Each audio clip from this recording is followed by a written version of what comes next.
একটি প্রচলিত কথা আছে, চিকিৎসকদের হাতের লেখা শুধু ফার্মেসির কর্মীরাই বুঝতে পারেন। এবার এক গুরুতর অভিযোগের জেরে চিকিৎসকদের হাতের লেখা স্পষ্ট করার আদেশ দিয়েছেন হাইকোর্ট। বিষয়টিকে অনেকেই হাস্যরসাত্মকভাবে দেখছেন, তবে হাইকোর্ট এর গুরুত্ব তুলে ধরেছেন।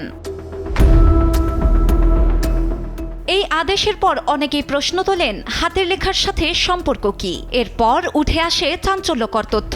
এক নারী এক ব্যক্তির বিরুদ্ধে ধর্ষণ, প্রতারণা ও জালিয়াতির অভিযোগ এনেছিলেন। সরকারি চাকরি দেওয়ার কথা বলে তার কাছ থেকে টাকা, ভুয়া সাক্ষাৎকার নিয়ে তার উপর যৌন নির্যাতন চালানো হয়েছিল। তবে সব অভিযোগ অস্বীকার করেন সেই ব্যক্তি। তার দাবি, তাদের মধ্যে পারস্পরিক সম্মতির ভিত্তিতে এবং অর্থ নিয়ে বিবাদের জেরে এই মামলা করা হয়েছে।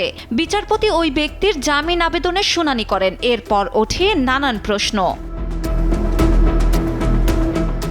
বিচারপতি জানান, যখন তিনি সেই নারীর চিকিৎসা সংক্রান্ত প্রতিবেদন দেখেন, তখন সেটি একেবারেই দুর্বোধ্য মনে হয় তার কাছে, যা তৈরি করেছিলেন একজন সরকারি ডাক্তার। ঘটনার প্রেক্ষিতে সম্প্রতি পাঞ্জাব ও হরিয়ানা হাইকোর্ট এক আদেশে চিকিৎসকদের হাতের লেখা স্পষ্ট করার আদেশ দিয়েছেন। রায়ে আদালত বলেছেন, পাঠযোগ্য চিকিৎসা নির্দেশনা একটি মৌলিক অধিকার, কারণ এটি অনেক সময় জীবন মৃত্যুর পার্থক্য গড়ে দিতে পারে।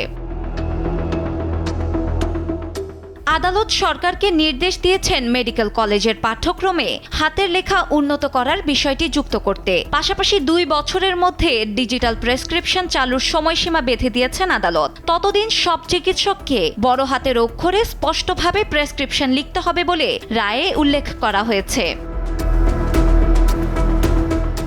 বিশেষজ্ঞদের মতে, অনেক চিকিৎসকের হাতের লেখা খারাপ হওয়ার প্রধান কারণ তারা অতিরিক্ত ব্যস্ত থাকেন, বিশেষ করে ভিড়ে ঠাসা সরকারি হাসপাতালে। তবে অস্পষ্ট প্রেসক্রিপশন ভুল বোঝাবুঝির সুযোগ তৈরি করে এবং এর ফল ভয়াবহ হতে পারে।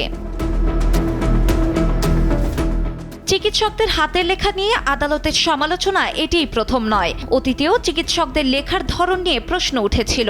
1999 সালে যুক্তরাষ্ট্রের ইনস্টিটিউট অফ মেডিসিন এক প্রতিবেদনে জানায়, চিকিৎসাগত ভুলের কারণে প্রতি বছর দেশটিতে অন্তত 44,000 প্রতিরোধযোগ্য মৃত্যুর ঘটনা ঘটে। এর মধ্যে 7,000 মৃত্যুর কারণ চিকিৎসকদের অস্পষ্ট হাতের লেখা।